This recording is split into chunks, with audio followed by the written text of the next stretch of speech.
चिलचिलाती धूप में एक छोटा सा गांव बसा हुआ था जिसका नाम था बंसीपुर। ये गांव अपनी शांतिपूर्ण जिंदगी और हरे भरे खेतों के लिए मशहूर था। परंतु इस गांव के पश्चिमी किनारे पर एक पुराना खंडहर हो चुका किला था।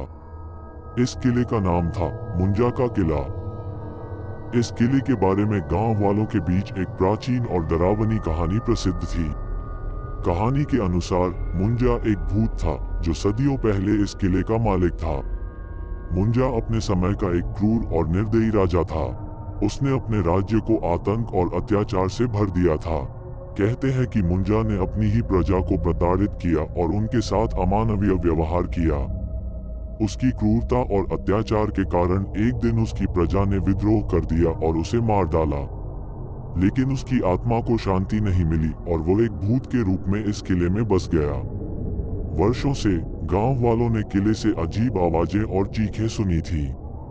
रात होते ही किले में हलचल शुरू हो जाती थी। कोई भी गांव वाला रात में उस किले के पास जाने की हिम्मत नहीं करता था। एक दिन गांव के एक नौजवान रोहन ने इस रहस्य को जानने का निर्णय लिया। वो एक साहसी युवक था और भूत प्रेत की कहानियों पर विश्वास नहीं करता था। रोहन ने अपने दोस्तों को भी साथ चलने के लिए कहा, लेकिन डर के मारे कोई भी तैयार नहीं हुआ। रात के समय जब चांदनी चारों ओर फैली हुई थी और गांव में सन्नाटा था, रोहन ने किले की ओर कदम बढ़ाया। जैसे ही वो किले के पास पहुंचा, उसने महसूस किया कि वहां का वातावरण असामान्य और भयानक था। हवाएं जोर जोर से चलने लगी और अजीब सी सरसराहट सुनाई देने लगी।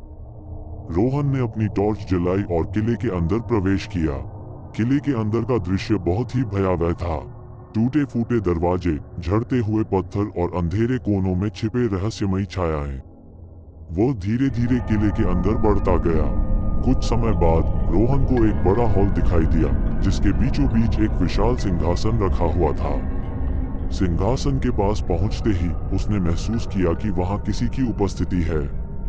अचानक उसकी टॉर्च की रोशनी बुझ गई और चारों ओर गहरा अंधेरा छा गया। अचानक उसे महसूस हुआ कि कोई उसके पीछे खड़ा है।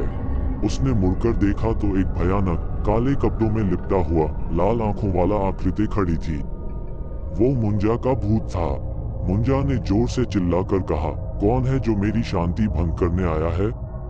रोहन ने साहस जुटाकर कहा, मैं रोहन हूँ, बंसीपुर गांव का निवासी। मैं ये जानने आया हूँ कि यहाँ क्या हो रहा है और क्यों लोग तुमसे डरते हैं। मुंजा ने अपनी क्रूर हंसी से कहा, तुम्हें सच जानने की इतनी उत्सुकता है? तो सुनो, मैं अपनी क्रूरता के लिए शापित हूँ। मेरी आत्मा को शांति नहीं मिलती क्योंकि मैंने अपनी प्रजा पर अत्याचार किया था। अब हर रात मेरी आत्मा इस किले में भटकती रहती है। रोहन ने देखा कि मुंजा की आंखों में आंसू थे। उसने कहा, क्या तुम्हारी आत्मा को शांति मिल सकती है? मुंजा ने कहा, हाँ, लेकिन इसके लिए मुझे अपने कृत्यों का प्रायश्चित करना होगा। रोहन ने सोचा और फिर कहा, मैं तुम्हारी मदद कर सकता हूँ। मैं गांव वालों को तुम्हारे बारे में सच बताऊंगा और उन्हें समझाऊंगा कि तुम्हें माफ कर दें। शायद इससे तुम्हारी आत्मा को शांति मिले। मुंजा ने सहमति में सिर हिलाया और धीरे धीरे उसकी आकृति गायब हो गई। रोहन ने किले से बाहर निकलते ही महसूस किया कि हवाएं शांत हो गई थी और वातावरण में शांति छा गई थी। अगले दिन रोहन ने गांव के बुजुर्गों को मुंजा की कहानी बताई। उन्होंने गांव वालों को समझाया कि मुंजा ने अपने कृत्यों का प्रायश्चित करने की इच्छा जताई है और उसे माफ कर देना चाहिए।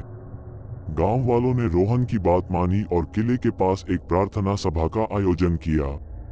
प्रार्थना सभा के बाद मुंजा की आत्मा को शांति मिली और किले में होने वाली अजीब घटनाएं बंद हो गई। बंसीपुर के लोग अब बिना डर के किले के पास जा सकते थे।